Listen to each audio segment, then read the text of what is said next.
Hey, hey. Hey, All right. So, topic for today. yes.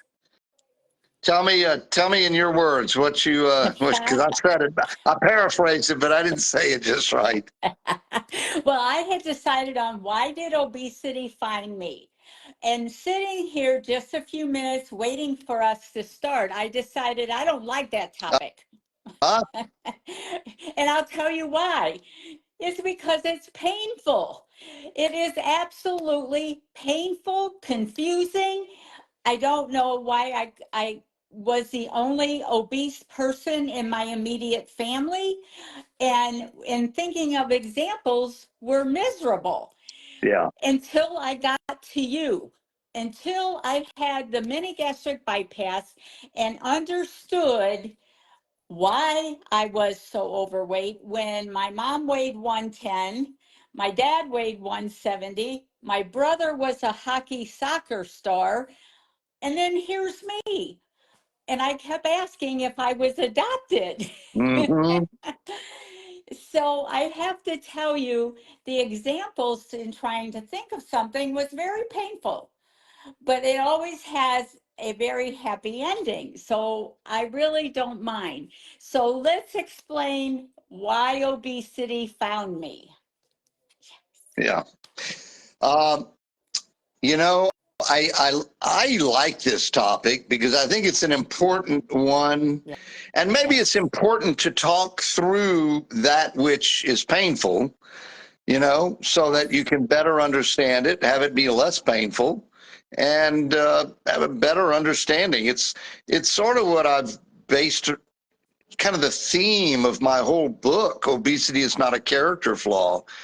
Is trying to dissuade patients from beating up on themselves too much, because that's one of the things I find is a lot of patients tend to beat up on themselves. Yes. Yes. That this is all my fault, and my life is miserable. I'm depressed. I hurt. I'm out of breath. I Mhm. don't have a life. I'm Yes. sitting on the sidelines watching everything happen, and I'm just not able to participate in it. And all of these things, I think, bring about a feeling of almost shame, Yes. reinforced by society's prejudice. And I think that plays a big role in it as well. And Yes. so to be able to finally have someone uh, explain the physiology of obesity, I can see where, it would be sort of soothing and Mhm. reassuring, if you Yes. will. Yes, very, very much so. It takes away the embarrassment, the shame, the years of pain. It does, and it makes you feel good about who you are, and it allows you to be who you are. Yeah. Well, and what we're talking about here, of course, is having weight loss surgery to conquer those feelings of worthlessness, if you will. And I don't want to put too strong of words in your mouth, but it's what I hear from so many patients time after time that I don't think I'm overstating it. To say that a lot of patients suffering with obesity, it's a prison sentence. And why me? It's a fair question to ask. Why me? Why does it have to be me? And I Yes, think that once you understand, it's not just about you. It's genetics. yes, You may have had a healthy and thin mother and a healthy and thin father, but I guarantee you, if you had access to your whole family tree, you'd yes, find that there was plenty of obesity scattered about your family. Now, on the other hand, it's also true that we're living in kind of an obesity epidemic now that we didn't have 50 years ago. yes, Uh, and so I think a lot of that has to do with just our current lifestyle and our current eating habits and all of the, ultra processed foods, high calorie, low nutritional value foods Yes. that we tend to put in our mouths. Um, and who knows, there's also all of the theories of, just kind of chemicals and things of that sort that we might be taking in that we don't even realize, uh, that could be having some effects on everything from obesity to autism, for that matter. Yes. Well, and you're absolutely right. Both sets of my grandparents were very obese. In fact, it was my mother's mother, my grandmother, who spent 13 years in a nursing home because no one could lift her because my mom was so small. Right, And I could see myself heading in that direction. And even as a kid, I had the same nickname they had given to my grandmother.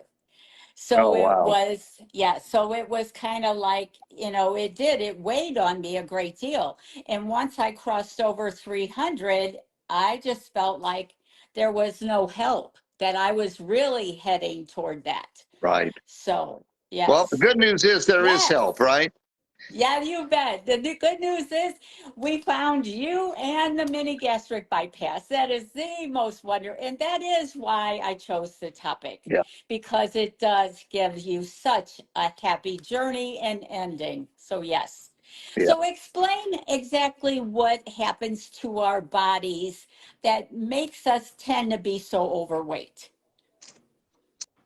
Well, that's an awfully broad question. I'm trying to, um, it has to do, your genetics play so many different roles, Yes. but one of those roles is your metabolic rate. And so for example, I kind of jokingly tell patients, don't hate me for this, you know, but Yes. uh, for all of my life, I mean, high school, college, adulthood, I could eat literally whatever I wanted. I mean, I Yes. could just put Yes. junk food after junk food in my mouth, and I never seemed to gain any weight.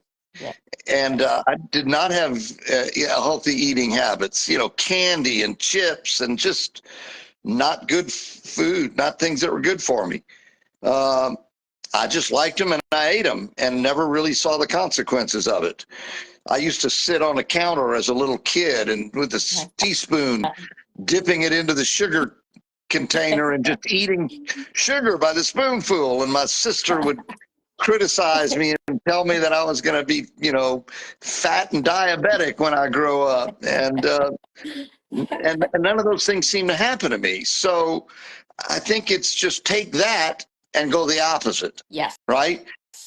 And it's Yes. just there are certain things that through metabolism and hormones, and the hormones are kind of interrelated to the genetics, um, that you are at you know a very young age sort of predestined, if you will, to be overweight. Yes. Um, your body's been encoded to gain weight when you hit puberty or when you have that first child or whatever the set point might be. Maybe Mhm. it's when you enter kindergarten for some people, but there are things that are encoded in your genes that slow down your metabolism, that affect hormones, that affect hunger and satiety.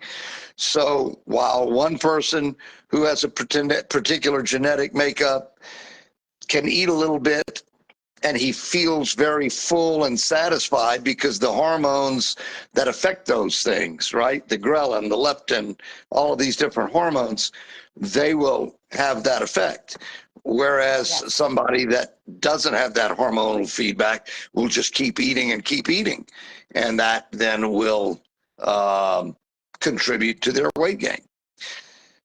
A lot of people worry that, well, what if I'm an emotional eater? What if I have psychological issues that's causing me to be Yes. so overweight? The surgery's not going to work for me. People can, express concern.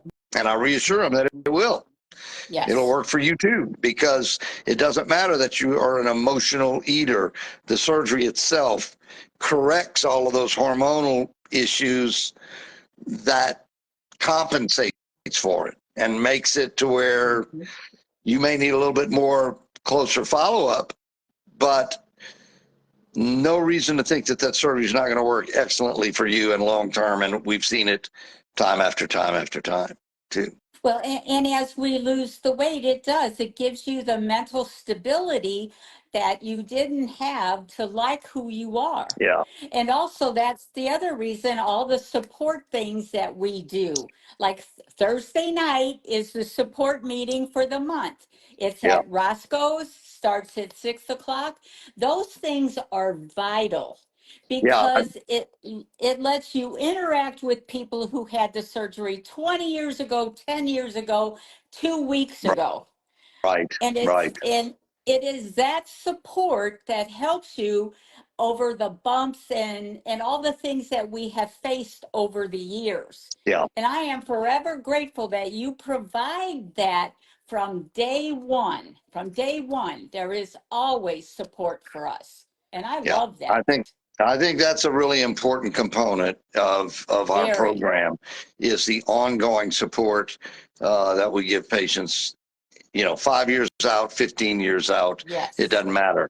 Yeah, if you're having any issues, you call us and we'll work with you to try and get it resolved Yes. and work through whatever those problems are. So, and Yes. and we've got a nice crowd coming tomorrow. I think we've got probably like a dozen people so far signed up Good. for our Thursday. First Thursday of the month is when we do it. Every first Thursday at 6 o'clock at Roscoe's. So That's great. yeah, so hopefully we'll get a few more people signed up. That's wonderful. And if you have any questions about the surgery, just call me 314-807-7110. And again, that's 314-807-7110. So Perfect. yes, call me. All right, Carla. Well, I'm sorry that y'all live on the other side of the state. Be nice for you and Henry to come join us. We'll I do a would little karaoke love Thursday it. night. I We'll do it know. another time. Okay, tell everybody I hi. sure will. Take Bye-bye. care.